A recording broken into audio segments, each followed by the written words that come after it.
Welcome to the CBD Ed Show with Ed Chaney, a CBD industry expert and business executive. In this program, we will discuss the uses of CBD and other methods of treatment that are alternatives but also complement conventional medicines. Now, here's your host, Ed Chaney. Welcome, listeners, to the CBD Ed Show. I'm your host, Ed Chaney, along here with the lovely Kimberly Rose. Hello, everyone. And she's very excited to be here. Yeah, this is an exciting show. I don't know anything about this field, so I'm going to be listening. Yeah, well, she spent many years in the law profession, so she'll have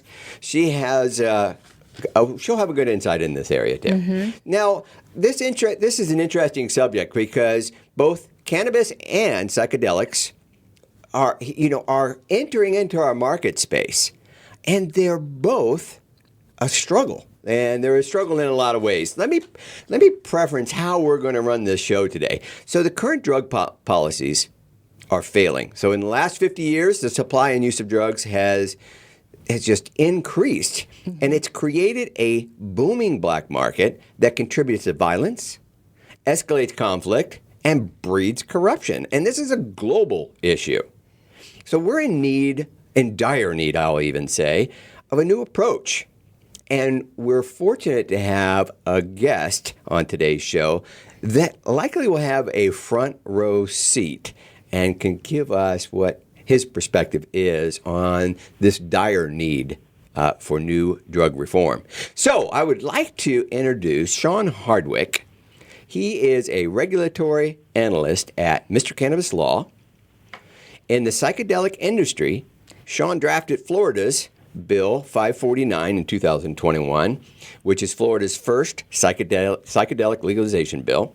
And with almost 2 years in the regulated cannabis industry, he has drafted over 17 marijuana state license applications, business plans, operating procedures, and alike, all for dispensaries, cultivation, and manufacturing facilities. And he's done this in California, Illinois, Massachusetts, Missouri, and New Jersey, and Utah. He's also in the hemp industry as well. And Sean can assist clients to obtain hemp licenses and maintain compliance with federal and state regulatory requirements. Now, I personally know how important someone like this is because Kim and I have a term for this industry, and it often is a shit show when it comes to regulatory compliance. Anyway, I would like to bring Sean into the show. Welcome to the show, Sean. Hey, thanks, guys. Thanks for having me on. I'm excited to be here. Yeah, I mean, you do have some passion for this industry. I can see that, and I'm pretty sure. I would imagine your calendar is quite full. Yeah, absolutely. Yeah, there's a lot of demand for cannabis businesses out there. Yeah, the challenges, absolutely, they're just stacked on top of each other. And I know we're full of the industry is full of entrepreneurs, and they just want to push forward. So they'll be tripping over these regulatory issues still for another 5 or 6 years to come. Even when it does start to take the regulations start to take some traction, it's still going to be a cluster. Oh, yeah, absolutely. This will always be a highly regulated industry, for sure. Yeah. I think I'd like to start on why you're so passionate about... I'm sorry, I should lead into this. Sean has participated in substance reform.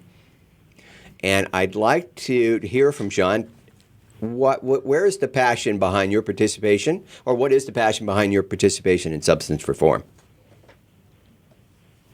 So I participate, I guess, both on a cannabis and psychedelic level. So on the cannabis side, I've been using cannabis since I was 19, mostly for insomnia because I've had trouble sleeping pretty much my whole life. Yep. Okay. And then just for general relaxation. And it's always been a good alternative to alcohol because, then I was in a fraternity and I was sick of being hungover all the time. So, it was great overall. I had a lot of great benefits from it. And, so I always thought it was going to be part of my life, just being a casual user and doing whatever, I was doing in life. Yep. And then I noticed, or my passion, really came from my grandmother. Actually, she took a fall a couple of years ago and, really hurt herself. So she had to get surgery for it. After surgery, she was prescribed bottles on bottles of painkillers, oxycodones, I believe. And so, my grandfather was taking care of her, and so she was prescribed, I think, like 5 pills a day or whatever for however long it was. So, I'd watch him, take care of her, just give her, the amount of pills that she was supposed to. And I noticed very, very quickly that, her personality changed. Like, she was the sweetest lady, and then she very quickly turned aggressive, very quickly became dependent on the painkillers. So, so obviously we got her off of those, we weaned her off, and then we got her taking CBD. And she obviously reacted really well to the CBD, really helped with the pain and helped recover after surgery. And, even to this day, she still uses CBD pretty much every single day. So, obviously it's helped me, it's helped her, but, you hear all the stories, of people who suffer from, PTSD, first responders, veterans, yep, what have you, who get these benefits from cannabis, and, people who get all these benefits, but it's really different when you see it firsthand through somebody that you love, somebody that you care about. Very quickly become addicted to opioids, which had a detrimental effect, and very, very quickly saw the benefits of cannabis and CBD, which drastically helped her. So I knew from that point on that I had to help people get access to this substance if that's what they wanted. And so on the cannabis side, obviously we help companies, get their licenses. But last legislative session, there was a bill in Florida to put THC caps on all medical marijuana products. So flower would be capped at 10% THC, and then basically every other product would be capped at 60% THC. So I went and spoke in opposition to that, because we have over 500,000 patients in Florida, almost 600,000 now, who use high THC products. And my mom works at a dispensary now, and a lot of her clients or her patients, I should say, are use high THC products, and a lot of them are older, or like I said, first responders, or just moms and dads throughout the community. So I think it's important that people should have access to cannabis if that's what they think can help them. And then for psychedelics, I was kind of skeptical about psychedelics at first. I didn't really understand them until I actually got into this industry. When interest started picking up in psychedelics, so right. Started doing my research more and more, and realized that there's such tremendous benefits that we're seeing from these psychedelic substances. In particular, like psilocybin, anecdotally has produced so many, wonderful benefits of people for treating PTSD and addiction. And they're now even going through the FDA process for a bunch of psychedelic substances. So they're, in a weird way, almost more legitimate than cannabis. Wow. Okay. So, yeah. But they're still obviously all federally legal, but they are going through a federal process to become approved as controlled substances, or, in lower schedule to, be more accessible. Right. But what we did for Florida is we looked towards Oregon's legalization market, which would create licensed businesses for psilocybin businesses. So they would licensed producers would produce psilocybin products.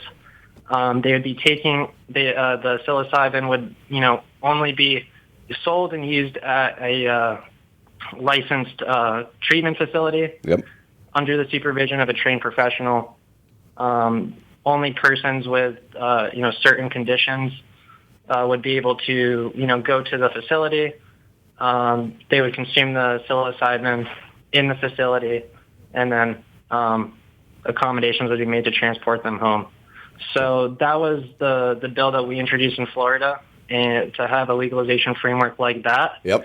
So that's going to look completely different than, of course, the cannabis model, which is, you go to the dispensary and buy your product and go home and consume it there. Yeah, recreation. This is much more of a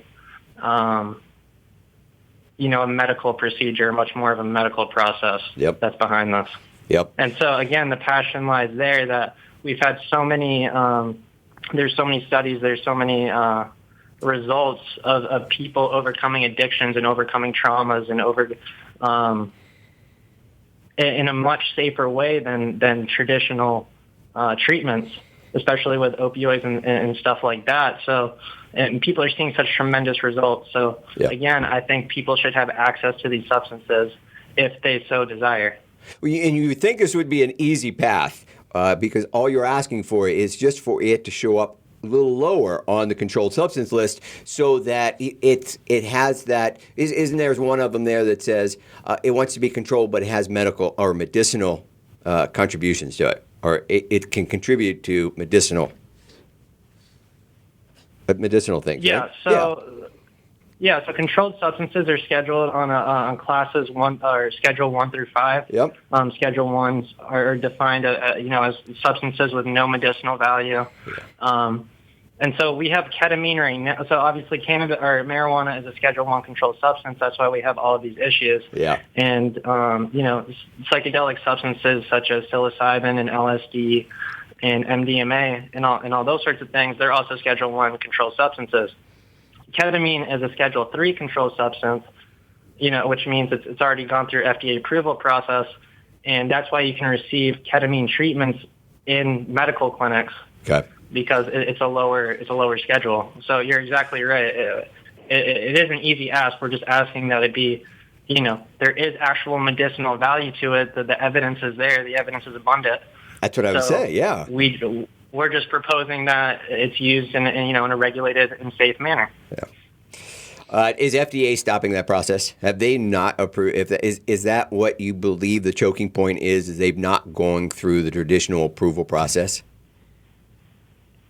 No, I think the FDA is actually pretty open to psychedelics, and it's because they're going through like the FDA approval process, whereas cannabis is not, because it's just you have THC, which is in an FDA product called Marinol. Yep. And then CBD is in an FDA product called Epidiolex. Yep.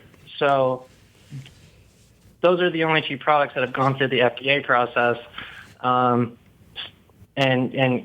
traditional marijuana just has not. So the FDA actually, prefers these substances going through the formal FDA process, and even psilocybin received a breakthrough designation, which means that it was seeing results that were, better than substances that are used to treat that disorder, which is major depressive disorder. And so breakthrough designation means that it's going to go through a quicker process to receive approval than other substances, because the studies that have already been conducted have proven that there have been effective results. So it still has to go through phase 2 and phase 3 and receive approval, but it's actually going through at a little bit of an expedited process, which is very promising. All right, good deal. I want to back up just a minute for you, Sean, if I could. I would like to express my gratitude for both your using your talent, your passion, and your credentials to help this industry. It absolutely could not move without people like you that knew how to get around the system and bend it in our direction, because it's already being bent in other directions. So I wanted to say you help us get that balance. Thank you. Two, I wanted to share, when you were telling me your purpose for use, sleep, alcohol, grandma, both Kim and I had to be going, oh yeah, we can connect. And I'm sure that the majority of our listeners are connecting to that as well. And we all have great stories. And when you shared the alcohol one, I mean, that's the one component people don't talk about that much. Mm-hmm.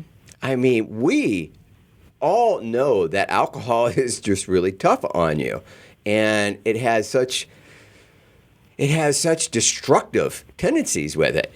And so being able to move over to cannabis, which does not have those destructional characteristics to it, it just seems like such an easy decision. Yeah. But full of judgment.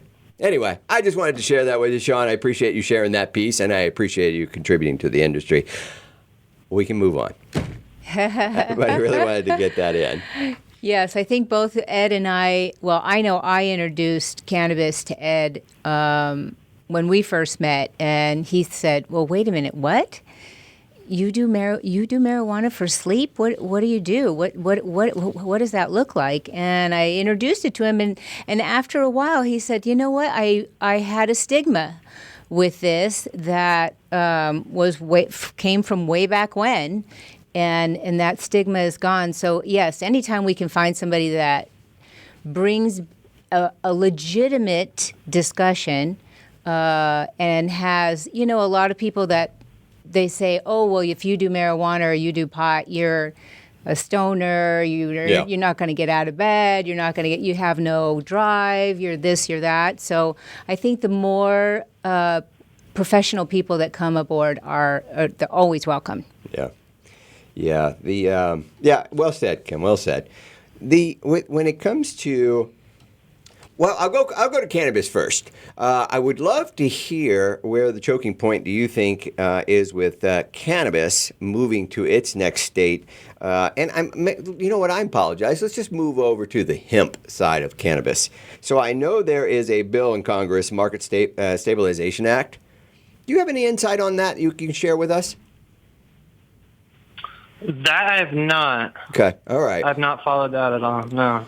Yeah, I apologize. I know it's got some movement to it, and when I hear people speak of it, they suggest that it has potential of making it through. But I am not a politician, so some of that language goes right over the top of my head. How about with the psilocybin? What do you believe will be the battle you'll need to overcome?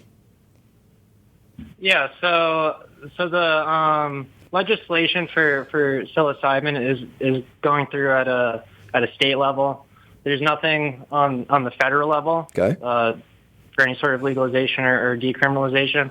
But what's interesting about psychedelics is that there's 3 different types of frameworks. So the most common that we're seeing throughout the United States is decriminalization. So the only state that's done that so far is Oregon. Okay. But there's proposed legislation in California, New York, and Vermont to accomplish the same thing. But this is what we're seeing done on a municipality level, on a local government level. So we see municipalities such as Denver, Oakland, Santa Cruz, Ann Arbor, Cambridge, Massachusetts. Okay. They've all decriminalized, and Washington, D.C. as well. So on the state level, Oregon was decriminalization means that possession of a certain amount of any substance is basically legal. You're not going to go to jail. You're just going to receive a minor citation in lieu of going to jail. Okay. And then on the local level, the decriminalization is basically symbolic because local governments don't have the authority to switch state laws. So they're basically just directing the local law enforcement not to prioritize minor offenses for these substances, such as like minor possession and stuff like that. And so it's mostly symbolic in nature. It could because again, they just don't have the authority to switch state law. And then there's the legalization framework, which again, Oregon's the only state which has accomplished. And I already talked about that earlier. You're going to have licensed businesses and limited access to the substances. Medicinal only. They're only going to be they're going to be produced by licensed businesses and only consumed in medical treatment centers. Right. So again, that's only in Oregon. And then you have the proposed legislation that we introduced in Florida. There's also proposed legislation in Hawaii. And then California has a proposed legalization bill, which says that possession of a certain amount is actually legal. It's not just you're not going to jail or you're going to receive a citation. It's that like receiving a personal amount of any substance is legal. Okay. So it's technically a legalization framework. And then our last framework is the research framework. And Texas is the only state that's, that's passed legislation for that.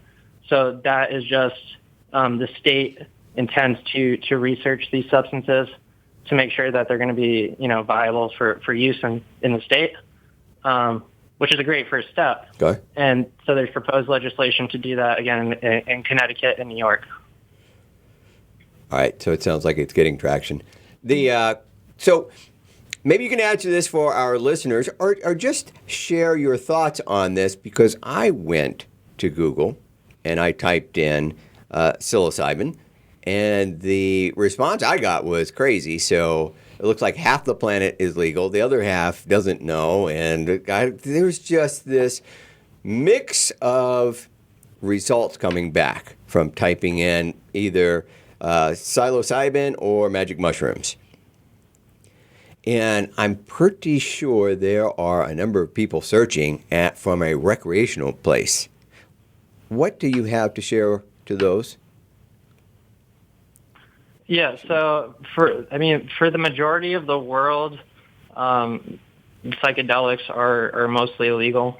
There's a lot of countries though that it's either gray or they just either don't know about the substances, so they're not really that regulated. Denmark is sort of not Denmark. The Netherlands is sort of a developing network because they're sort of in a gray zone. Yeah. But you really see people go to retreatment centers in like Jamaica, Costa Rica, and the Bahamas, places like that.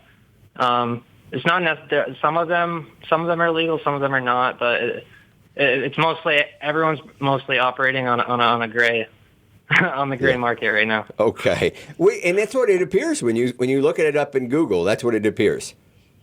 It looks gray as gray could get. Maybe it's just too new yet, it's not new, but it is new to the public. Yeah.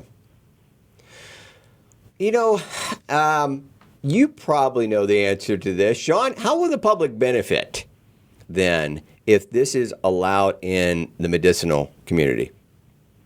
Ease of access in the medicinal community here in the United States. How will the public benefit from that?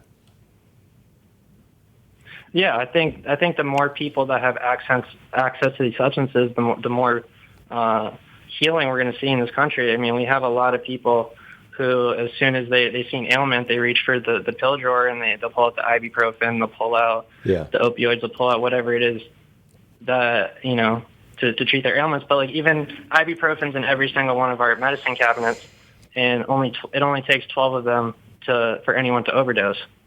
No one has ever died on just pure cannabis. Obviously, we've had the deaths with the vitamin E acetate in the vaporizer cartridges and stuff like that. So those have all been chemicals that have been added to cannabis products where we've seen adverse effects. Right. But from pure cannabis, we've never seen anybody overdose. We haven't seen adverse effects like that. So thank you for pointing that out. I think the more people that have access to this, I think, we'll have safer and better results overall. Yeah, and so good for the consumer. Economy's going to take a positive turn on that as well. So yeah, it's a shame that a process takes it is so slow. It's so burdened by its size. Well, I think the problem is that the government just does not trust us individuals to self-regulate ourselves. Like we know, and now I know that there's a portion of the world out there that wants to overdo, but for the most part, if you're a cannabis user and you've been one, you know where your limits are. You know what you should and shouldn't do, or you know your limits. Yeah. And they just don't trust that we can take care of our own dosing. I would have thought cannabis was the easiest, especially if I put it side by side with alcohol. Yeah. Because if I look at cannabis user in general, they are much more responsible, much more Calm. accountable for their use. Where when I go look at the alcohol users, I'm like, oh crap. It really is. It's there's bar fights, there's shootings, mess. there's car accidents. You just name it. It's a mess. Yeah. Yeah. So you would have thought cannabis, much like Sean had talked to it earlier, I needed to move over because alcohol was destructive. Right. And so when I'm thinking about the economy, like there certainly would be a reduced impact to our economy if cannabis was more accessible. Mm-hmm. Anyway, I don't know. Your thoughts on that, Sean? You think that's a reasonable direction? No, absolutely, I agree. Yeah. Where I think the contention comes in is that cannabis and psychedelics, but obviously more so cannabis. They're both psychoactive substances. Obviously, cannabis gets you high. Psychedelics make you hallucinate. So obviously there is a reason to have some apprehension to these substances, right? But as you guys both correctly pointed out, the vast majority of cannabis users are responsible users. They don't overdo it. They use it responsibly. And going like I said before, my mom works at a dispensary. Many of the clients are over 70 years old. So these aren't reckless people. They're responsible adults. Yes. So so the apprehension I think comes from one, not only these are substances that have been illegal for over 50 years now. So it's just getting people to come around to 2021 and realize that maybe laws that were created 50 years ago are no longer good. Maybe we should reevaluate, especially with the overwhelming evidence that has been presented over those years of these substances.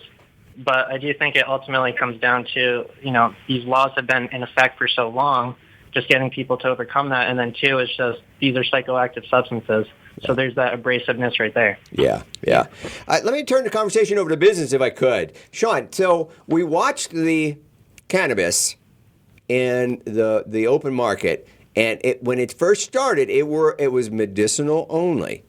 Now, when it hit the market, we saw all the complications. We saw how the market quickly grew.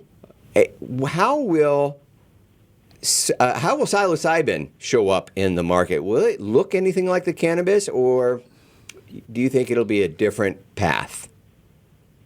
I think it'll be a different path. I mean, because like I said, it's all the psychedelic substances are taking a different path right now to begin with. So they're all going to be FDA approved eventually. Okay. MDMA is likely to be approved in the next few years. Psilocybin probably in the next 5 to 10. So we're going to start to see these substances approved. But again, they're more likely going to be a sort of framework where you're going to a treatment center or a hospital versus you going to a store and then bringing that product home to consume it. Okay. Yeah. It's gonna be more of the supervised medical treatment. And then, so I don't think we're really going to get to a place where we're going to see like mushroom stores where you walk in and get your mushrooms and then you walk out and just like a dispensary.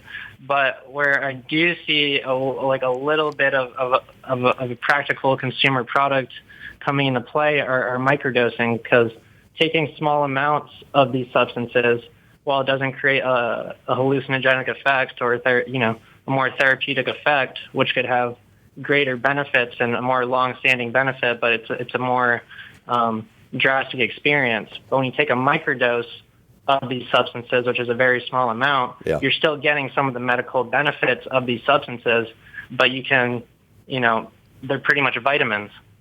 Do you think it'll... So I think we'll see some sort of microdose products from these substances available as sort of like the closest thing to like a recreational product that we'll see. Okay. And it sounds like it will be similar to the CBD or the hemp and the marijuana plant, where the marijuana plant is very heavily regulated, and the hemp, as long as it conforms to the minimum THC content, sounds like the microdosing. Yeah, absolutely. A little less restrictive and Okay, interesting. All right. Okay, Sean, we're going to take a break. Listeners, we're going to take a break. Give our announcers time to share their wares, and we're going to come back and continue to talk about this regulated, unregulated space of psychedelics. So we'll be right back.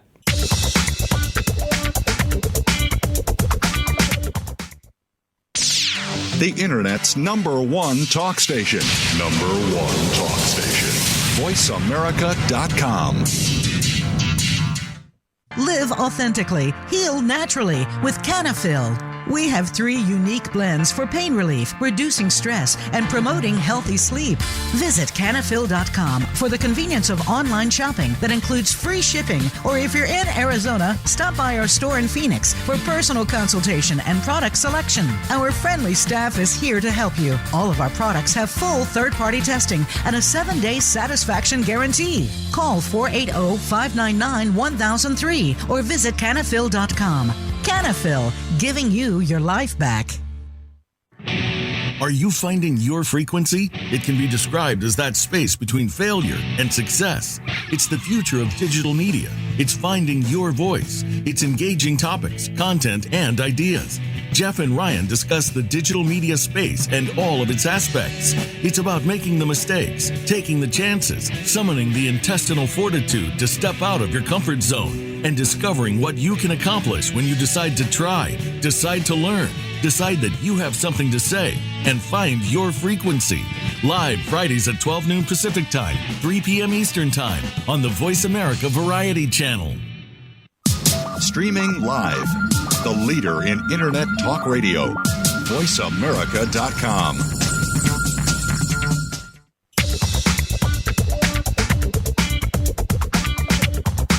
You are tuned in to the CBD Ed Show. If you have a question that you'd like addressed on a future episode of our program, please send an email to info@thecbdedshow.com. That's info@thecbdedshow.com. Now, back to the CBD Ed Show.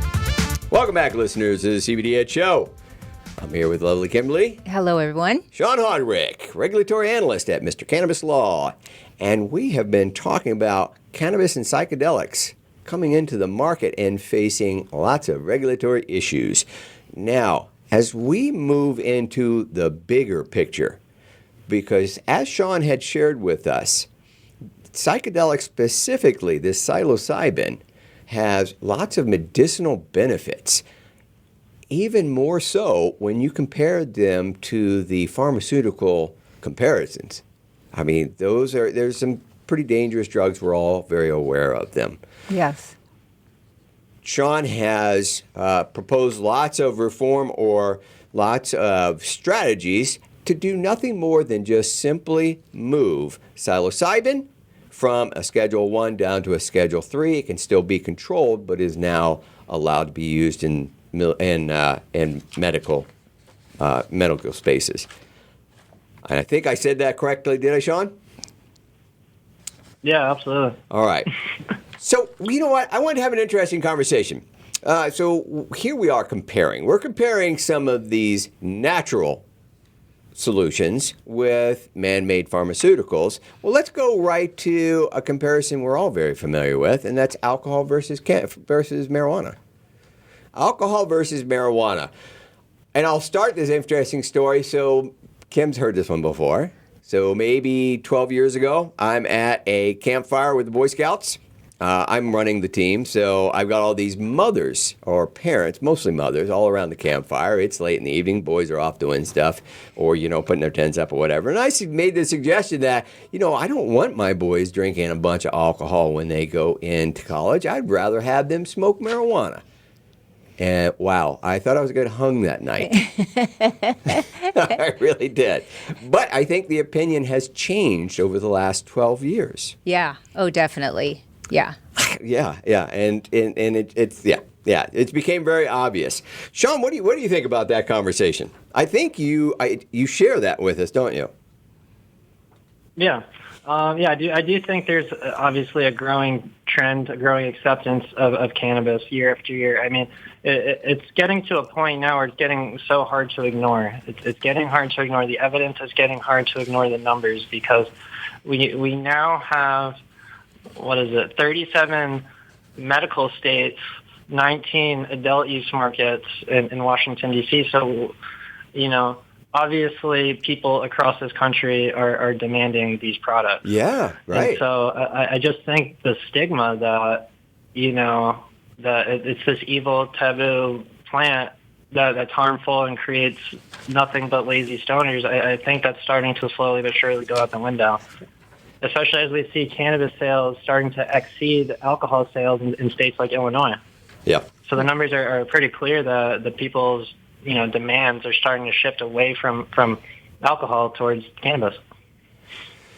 Yeah, so I'm going to share some of the views I had picked up off of Google in my search on how people were feeling about cannabis. And back in the earlier years, it was marijuana. Nobody used the word cannabis. But anyway, in 1994, let me read something. 1994... A report published by the Center of Addiction and Substance Abuse reported that marijuana users are 85 times more likely to use cocaine than non-users. Okay, and then we move to 2008. Not only are there ad campaigns and lobby pushes, but here's the message. Marijuana, gateway to heroin.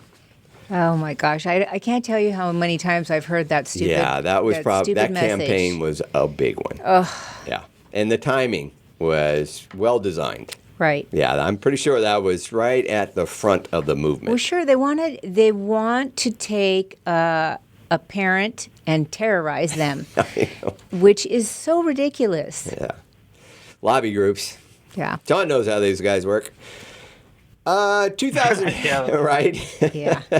2017. Alcohol abuse is more likely than cannabis to play a role in events such as traffic accidents and violence. Finally. Thank you. Right? So a little bit of the public opinion moving over the course of, 20, 30 years. It is changing, and I think it's definitely changing for the positive. Even my customers that come in and they'll say, oh, no, I don't want anything with THC in it. I don't want the marijuana. Now, they are an older group that come in and say that, but by the time they leave, I've informed them that there isn't enough THC in here for you to even fill. It's a CBD. It's everything in here in my stores from the hemp plant. Yep. You should never be afraid of THC. There is nothing wrong with it. And I think after they finally are convinced and do try it, they come back and they go, wow, yeah. I thought it was just going to be a whole different experience. A lot of them I thought I wasn't going to be able to drive or function or anything. And so slowly but surely, as long as we have good, positive role models, there's always going to be those people that go overboard. And that's fine, as long as you come back and regulate yourself and say, okay, now I know my milligrams. Now I know where I belong. You know something else that is changing because of the process that you just spoke of, that we've been kind of moving away from that mindset, is we're also decreasing social marginalization of our population. So those who are systematically excluded because they're users, so they're excluded from lots of things. Money and health and opportunities just because they're users. So that is shrinking. And there is a lot of economic consequences of populations being marginalized. Yes. And there was even a study that suggested that when adults entered their 20s, there was this big study and they probably gathered a lot of participants, cannabis users were increasingly located at the margins of society and characterized by poor education, unemployment, and low levels of income. Whether they had it or not, they were characterized by that, and it started as early as their 20s. nothing before then, and that was the summary of this study, and I thought it was interesting to share. There is another big game being played here, and I bet Sean can really speak to this one, and this is the economic crisis that was caused by our current drug reform policies. How about the biggest one, war on drugs? Let's see here. I've got interesting statistics on this one.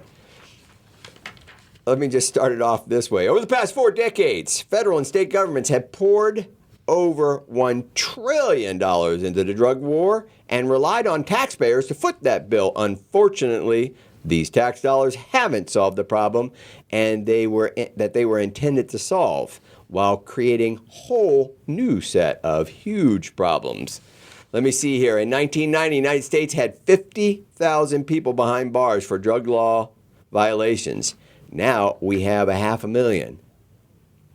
That's a lot. More than 1 million people are arrested simply for drug possession in the U.S. That's 1 every 23 seconds. There's money laundering. There's demand for drugs in the United States has remained constant and is an enormous financial burden. It's delirious how in need we are of new drug reform, and it's not even the United States. This is a global problem. Yeah. What do you know, Sean? You got to have some front row insight on this, don't you? Yeah, no, I mean, I completely agree. I mean, the numbers you just presented speak for themselves. If the United States has spent over $1 trillion in combating these substances, which has resulted in millions of people in jail, with the intent of obviously suppressing drug use. But what has happened as a result? We've had people wrongfully incarcerated. We've had families separated. And like you guys said, we've had certain impacts of society, or certain parts of society impacted much greater than other parts. Yeah. So obviously this has been a completely disastrous investment for the United States. And on top of that, the demand for these controlled substances hasn't gone away, and we still see thousands and thousands of overdoses every single year. So it's been a very unsuccessful investment for the United States. Yeah. So clearly we do need drug reform that basically, permits, possession of these substances without completely ruining people's lives and without wasting taxpayer money. There seems to be a lot of waste, and I think the interesting thing about it is the general population is becoming aware. I don't believe anybody knows what to do, and it's interesting they don't know what to do because this whole model was played out in the 1920s with Prohibition. That didn't work. They threw a lot of tax dollars, resources, and they used violence. They're using the same in the drug war today. Lots of wasted tax dollars, violence to accomplish, as opposed to alternative programs or so there's got to be other driving forces in here, and sometimes there is a money trail that you can follow. There's distorted incentives that are in law enforcement and political decisions. What do we call this, Kim? Shit show. That's what we call it. When I was in the legal world many years ago, I did criminal defense, and California had medical marijuana was legal over there. I think maybe even recreational. I can't remember, but there's a little town, it's a big town, actually, in between California, right at the border. It's Yuma, California, and Arizona. And they set up a whole, drug force task, whatever you want, checkpoint there. And they would just bust these guys right and left. They have a whole brand new downtown for marijuana possession from, these kids coming from California, coming back home to Arizona with nothing more than a little bit of pot. And, so money drives a lot of things also. It created an entire economy. Yeah. And that's just one. Yeah. One little piece of America. Good old Arizona also had 3 strikes and you're out. It didn't matter if you had roach, It didn't matter if you had just a pipe and no pot, just 3 strikes. This is your 3rd strike. You're going to prison for God knows how long. So it was ridiculous. It was a really bad idea. Yeah, I would agree. I think we even saw this in the marijuana. So, it inflated the price, created black markets, and of course, all the wars. Yeah. People protecting theirs. Yeah. But you know what? We are turning that all around. We are no longer going to allow that. People like Sean, people like us talking about cannabis, making it a positive experience for the world is probably the most important. The only thing we can do is spread the word and be good examples. Yeah, Sean, absolutely. Rather than proposing specific policies for increasing prevention, like what we've been doing mindlessly for over a century. Instead, treatment services directly impact drug use. Try to solve it that way. Sure. Yeah, I mean, listen, if you're somebody that's committing a crime to obtain drugs, then there's obviously an issue that you need help with. And it's not incarceration. That's not going to help you. You're just going to... I can't get on this soapbox because I'll just keep going.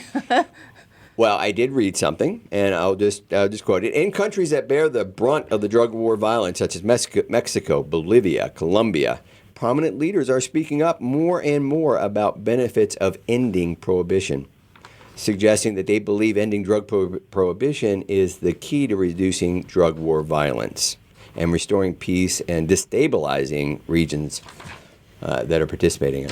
Mm-hmm. Yeah. So, I mean, the awareness is happening. Sean, you're on the front of it. We love that. Yes. Yes. We always thank you for all that you do and everyone else that's up there doing what they can so that us little CBD stores and medical marijuana facilities can continue to get medicine to people that really need it. Yeah. Yeah, no, absolutely. It's our pleasure. I mean, we have so many people across this country who get benefits from marijuana and hemp, derived products. So, it's important that everyone have access to this. Yeah, absolutely. Yeah, and Sean, I don't have any real evidence that this happened, but I was quite sure that FDA and the pharmaceutical market were going to be successful in taking this plant from us, and they made quite a few attempts. I think the CBD pharmaceutical, FDA passed pharmaceutical, was literally a great chess move. So as I had shared on other shows, because the FDA had approved a pharmaceutical with the main ingredient being CBD, it removed it from the ability to be a dietary substance based on rules and laws that we all agreed to. So that was a very strategic play. So to your point, Kim, and to yours too, Sean, it had to be the public who had put the pressure on our government, so much so that they couldn't go behind doors and do backdoor deals, that it was people like my grandma, do not take this medicine away from her. Right. Right? Those kind of conversations, I bet, were in abundance. Yep. And so I always feel very grateful that we had a place to speak, like podcasts, like social media, to get the message out that this plant was capable of what it was capable of, and then public spoke. Definitely. And if we can get the older generation is going to come along when they want, and a lot of them already have. But it's the younger generation that is going to have to keep this fight going. And I don't know how old you are, Sean, but we're not that young. So we depend on you guys to keep it going and keep it, because when I'm older, I mean, I'm using CBD every day now, but and I can't imagine taking another Advil. Right. Yeah. Yeah. But yeah, the younger generation, I'm hoping, is as enthusiastic as we are, and will keep it going. Yeah. Hey, Sean, can I ask and you can really summarize this, but I wouldn't mind hearing both of your predictions on cannabis in general. Let's just say if you had a time capsule and we're moving 10 years into the future. So it is now, 2031. What do those two markets look like? Well, I think we're going to see a lot more states with recreational. If it's not federally legalized by then, we're going to have the vast majority of states with a recreational market. And on top of that, I think we're going to see a lot more social use consumption facilities, which are basically equivalent to cannabis bars. So you'll go purchase your product and consume at the facility there. Because right now the only place that you can really consume cannabis lawfully is in a private home. Yeah. So right now there's 9 states that permit social use, but I think in 10 years that's going to be a lot more prevalent. It's a great way to, a lot of people, enjoy consuming cannabis, especially in a social environment. And as we were talking about before, most consumers are responsible. And so I think the states that can prove early on that this is there can be a regulated model for social consumption, I think we're going to have a lot more states in the next few years adopting that model as well. So I think we're going to see a lot more recreational and a lot more social consumption in the next few years. Okay, and while we're on cannabis, do you have anything to share on the hemp side of that? Hemp, I think we're going to see a lot more developments with, processors playing around with cannabinoids. We've seen a lot of demand for Delta-8 THC hemp products. We're seeing a lot of CBG products, CBN, cannabinoids that are not just CBD and Delta-9 THC. So I think we're going to see a lot more. A bigger variety of products as processors learn more about the over 100 cannabinoids that are naturally found in cannabis. Yeah, and their uses, we would agree too. What about psychedelics? You see more than psilocybin into the market. I know you've already spoken of a few others. So 10 years from now, what do you see? Yeah, not far behind psilocybin is LSD. That's shown promising results for anxiety and cluster headaches. So, and by 10 years' time, we might see LSD come close to approved as well. And then not far behind LSD, all in phase 1, are DMT, mescaline, ayahuasca, and then the combination of MDMA and LSD. They're all in phase 1. So I think by 10 years, you'll have seen MDMA and psilocybin approved, LSD not far behind, and then some DMT, mescaline, ayahuasca, all those are there's going to be a lot more societal education. There's going to be a lot more acceptance of these substances, and they'll be close to being accepted as well. Okay, approved by the federal government as well. And I'm pretty sure the baby boomers will flinch at these. Oh yeah, absolutely. If there's been such abrasiveness to cannabis, the eyes start rolling once you start saying LSD and DMT and in a serious manner. Right. Yes. But it's such a better alternative than what our current Western medicine is pulling off right now. Yes, it's a natural. I think all these things come from a natural plant, a natural substance, as opposed to a chemical. Yeah.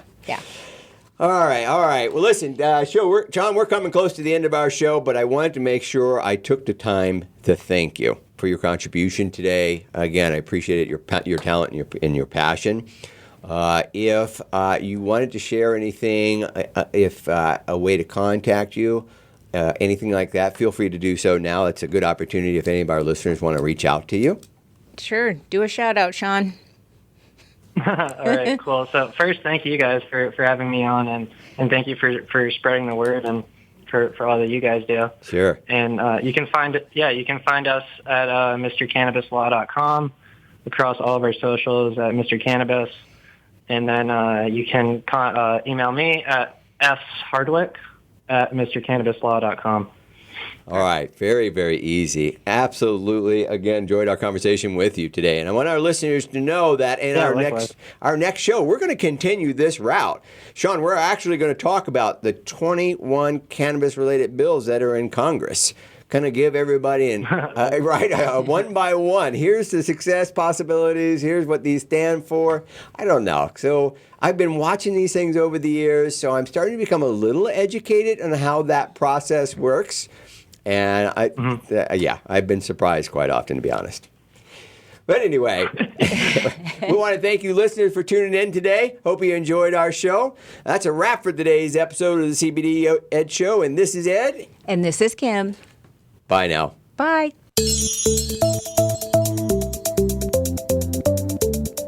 Thank you for listening to the CBD Ed Show. Please join your host, Ed Chaney, for another edition next Friday at 11 a.m. Pacific Time, 2 p.m. Eastern, on the Voice America Variety Channel. We can also be heard each week on the Voice America Health and Wellness Channel. Until we talk again, enjoy the upcoming weekend, and we'll be back with you soon.